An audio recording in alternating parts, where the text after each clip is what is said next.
Imagine for a moment a Japanese bodyguard in the 1980s, escorting elite politicians and businessmen, a man who has devoted his life to the martial arts, but who one day discovers an uncomfortable truth. The techniques he masters, the katas he has perfected, and the strikes he repeats tirelessly don't work in a real fight. The dojo choreography collapses against the harshness of the asphalt. That man, Sugihara Masayasu, does not give up. He does something bold, almost unthinkable. He creates his own style, a karate so direct, so forceful, so ruthlessly effective that many consider it the most brutal there is. How's it going, warriors of martial might? Most of you have heard of Kyokushin or Ashihara, but few know Byakuren Kaikan, a style that remained in the shadows for nearly 4 decades, forging some of Japan's toughest fighters. Its training is so extreme that only 1 in 10 students reaches black belt. Its philosophy, a mix of the purity of the lotus and the force of a hammer, can be summed in a single idea: end it with 1 strike. And its founder, Sugihara Masayasu, was not a mere instructor, but the personal bodyguard of the legendary Doshin, so creator of Shorinji Kempo. Today, I dive with you into the history of Byakuren Kaikan, the white lotus that blooms amid sweat, strikes, and iron discipline. Get ready, because what you're about to discover isn't a style, it's a trial by fire, martial might,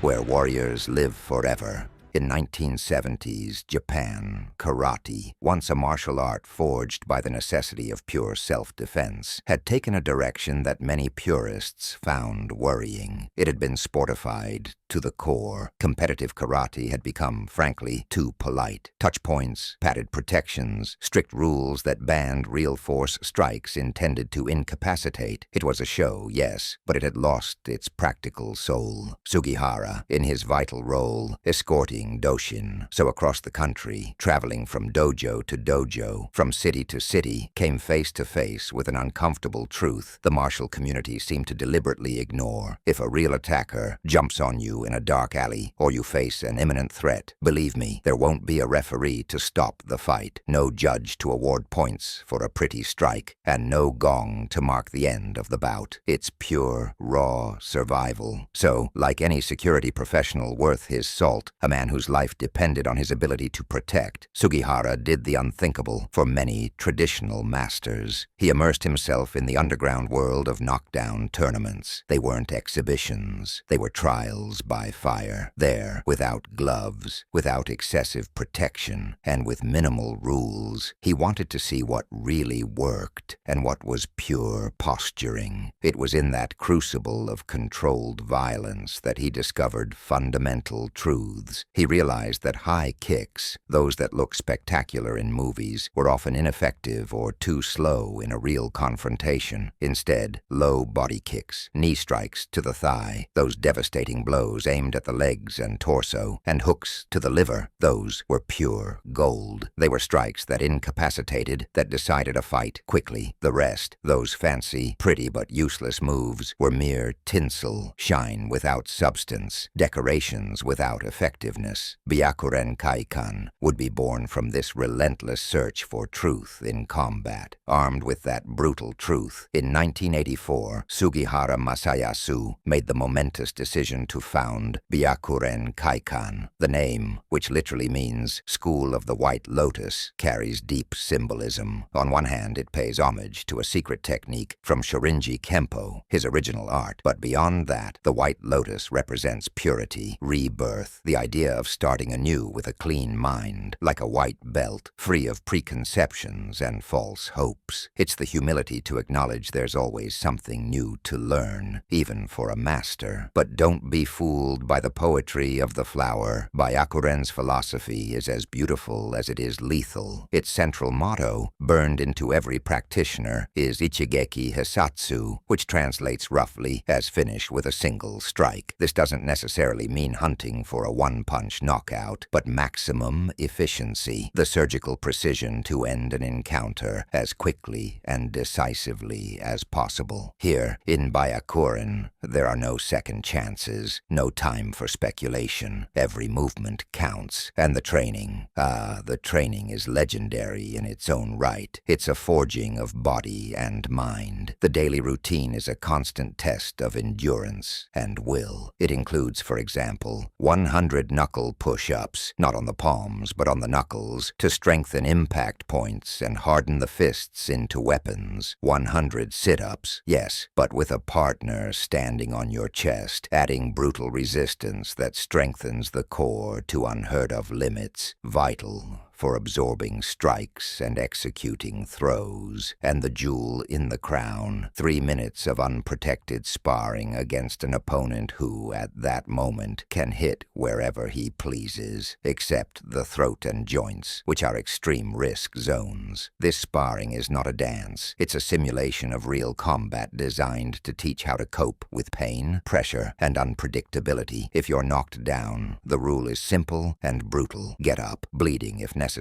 or you don't graduate. There's no room for weakness, only for resilience and unshakable determination. What makes Byakuren Kaikan so special, so singularly effective, is its masterful combination of two great families of techniques: Goho, the hard, forceful techniques, and Juho, the soft, controlled techniques. This fusion is not random. It's the cornerstone of its practicality and lethality in real combat. It's not about choosing one or the other, but about integrating them fluidly and devastatingly. Within Goho, the striking techniques are pure annihilation. Standouts include the Maigeri, a front kick that doesn't aim for the head but the solar plexus, a vital point that robs you of breath and the will to continue. The Yokogeri, a side kick that relentlessly targets the liver, a strike that can paralyze an opponent instantly. And the Uraken, a back fist strike that lands directly on the bridge of the nose, a short but brutally effective blow to disorient and open a gap. These are not point-scoring strikes, they are finishing strikes. But Byakuren doesn't stop at striking. In Juho, we find an evolution of judo, with throws specifically adapted to the knockdown context, where the goal is not only to topple, but to slam the opponent into the tatami or ground, maximizing damage. It also incorporates joint locks that, if the opponent doesn't submit immediately, can result in a dislocation or even a fracture. There's no time for hesitation here. Submission is the only exit. What is truly astonishing, and what sets Byakuren apart from many other styles that only know how to hit, is the fluidity, the almost magical speed with which it transitions between these two families of techniques. A classic example: if you block an incoming punch with your forearm, not just to defend, but to divert the attacker's line, unbalancing him, in that same instant you seize his neck, snap your hip with explosive power. Before the opponent knows what happened, he's flying through the air, hurled with unheard-of force, landing on his side on the tatami with a dull thud. All this happens in less than 2 seconds. That seamless transition, that ability to move from striking to control to takedown in the blink of an eye, is what makes Byakuren a martial art so complete and dangerously effective. It's the art of surprise, anticipation, and flawless execution. If you want to measure the true brutality and effectiveness of a style, you have to see its practitioners in action.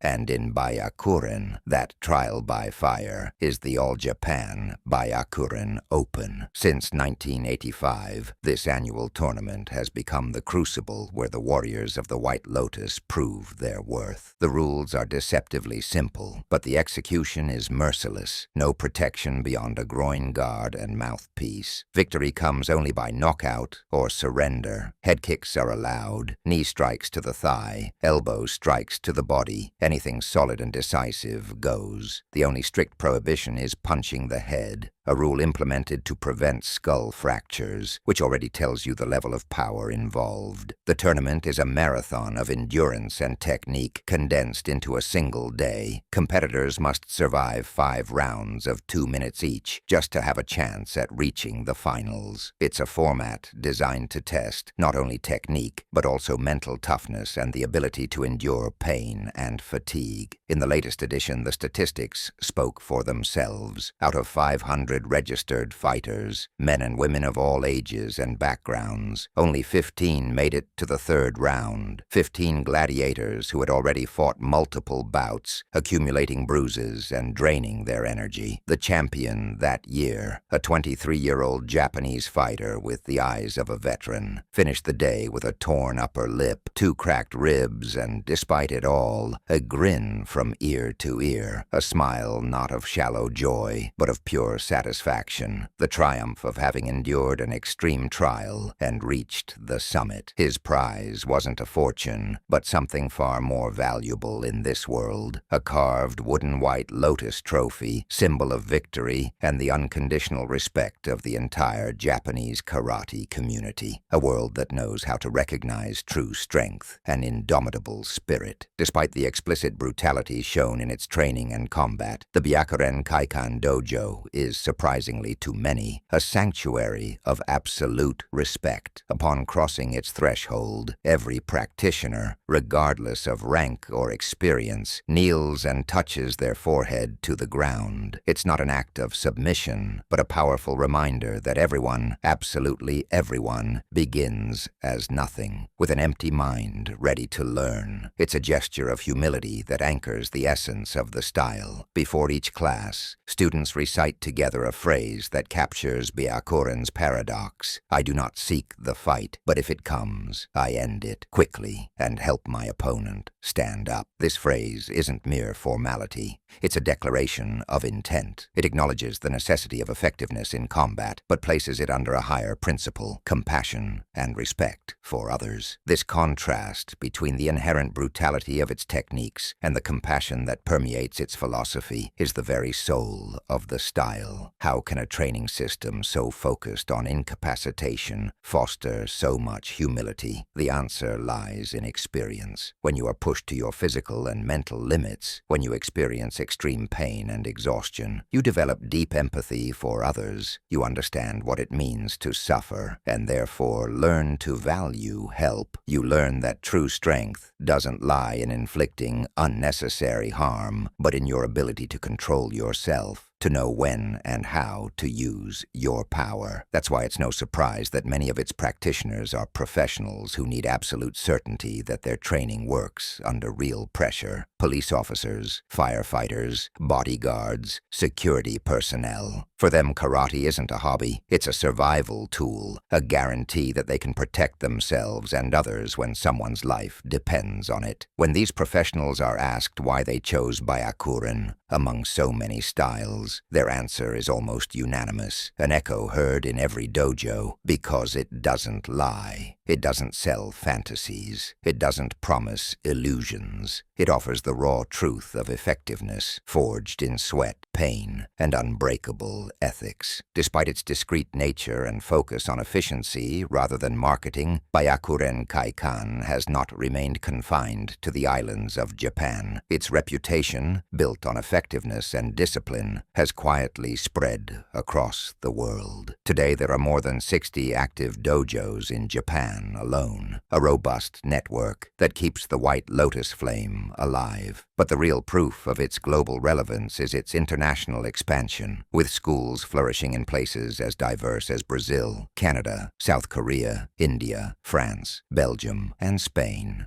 among others. This growth hasn't been the result of flashy marketing campaigns, but of word-of-mouth respect earned on the tatami and in competition. The International Byakuren Kaikan Federation is not an isolated entity. It belongs to prestigious organizations such as the Japan Full Contact Karate Organization, JFKO, and the World Kumite Organization, WKO. This affiliation is crucial, allowing its fighters to compete on a broader stage, facing the best from other full-contact styles, Kyokushin, Ashihara, even Muay Thai fighters. This exposure to diverse disciplines not only validates Byakuren's effectiveness, but also encourages constant learning and evolution, keeping the style sharp and relevant. In every country where it has taken root, Byakuren instructors maintain the rigor and pace of original Japanese training without compromise. We're talking 5 days a week, 2 hours of intense practice per day, no heating in winter, no air conditioning in summer. This austerity, this exposure to discomfort and the elements, is not gratuitous torture. It's an integral part of the philosophy, a way to harden not only the body but the mind. The underlying idea is clear and powerful. If you can survive and thrive in the demanding conditions of the dojo,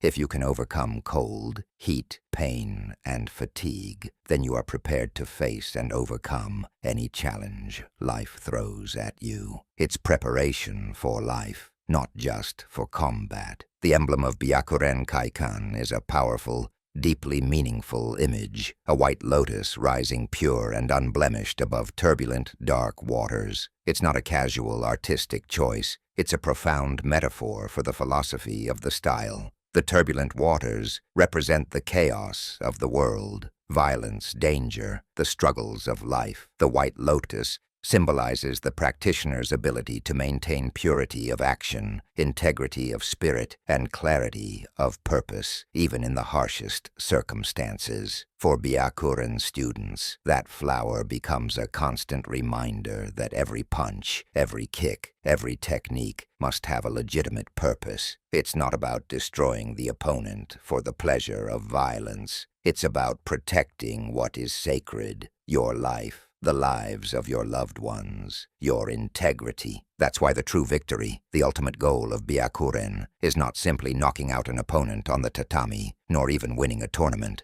The supreme victory is returning home safely to your family, having used your skills with wisdom and responsibility. This pragmatic and deeply human perspective allows many practitioners to continue training well into their 40s, 50s, or beyond, adapting techniques to their changing physical abilities. It's not about being the strongest or fastest forever, but about being the most effective and the wisest. True mastery lies in adaptability, efficiency, and understanding that martial arts are a tool for life, not an end in themselves. Byakuren Kaikan is not, and will likely never be, the most famous karate style in the world. It doesn't seek the spotlight or mass appeal, but without a doubt, it might be the most honest one that exists. It doesn't sell Olympic dreams that will never come true, nor promise quick black belts earned with little effort. What it offers is something far more tangible and valuable: sweat, scars, both physical and mental, and above all, the unshakable certainty that if one day you find yourself cornered in a dark alley facing a real threat, your hands, your body, and your mind will know exactly what to do.